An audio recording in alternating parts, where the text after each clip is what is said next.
Friends ఈ table చూడండి. ఈ టేబుల్లో ఓన్లీ ముంబై అండ్ చెన్నై యొక్క ప్రాబిలిటీ చూడండి, ప్లే ఆఫ్కి వెళ్ళే ప్రాబిలిటీ. ఈరోజు జరగబోయే match Mumbai versus Chennai super Kings.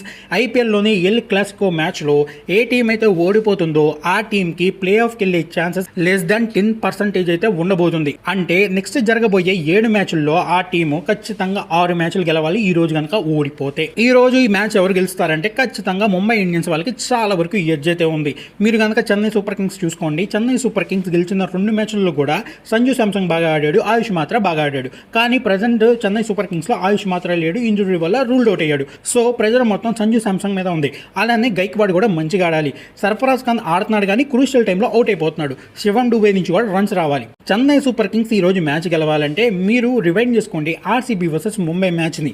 ఎలా అయితే ఆర్సీబీ వాళ్ళు ఫస్ట్ బ్యాటింగ్ చేస్తూ 230 పైన స్కోర్ చేశారో సేమ్ అలానే ఈ రోజు కూడా చెన్నై వాళ్ళు 230 స్కోర్ చేసి ఆ స్కోర్ ని చెన్నై వాళ్ళు బౌలింగ్ తో డిఫెండ్ చేయాలి. చెన్నై టీం కనుక చేజింగ్ కనుక చేస్తున్నారంటే ఖచ్చితంగా ఓడిపోతుంది. ఎందుకు ఇలా చెప్తున్నా అంటే లాస్ట్ 5 years లో వాళ్ళు 190+ రన్స్ అనేది ఒక్కసారి కూడా చేజ్ అయితే చేయలేరు.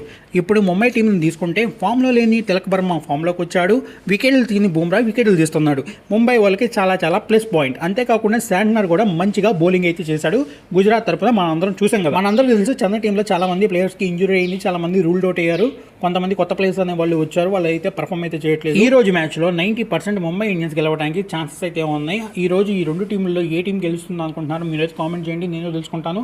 వీడియో నచ్చితే లైక్ చేయండి. మరిన్ని వీడియోస్ కోసం మన పేజ్ని ఫాలో అయితే సబ్స్క్రైబ్ అయితే చేయండి.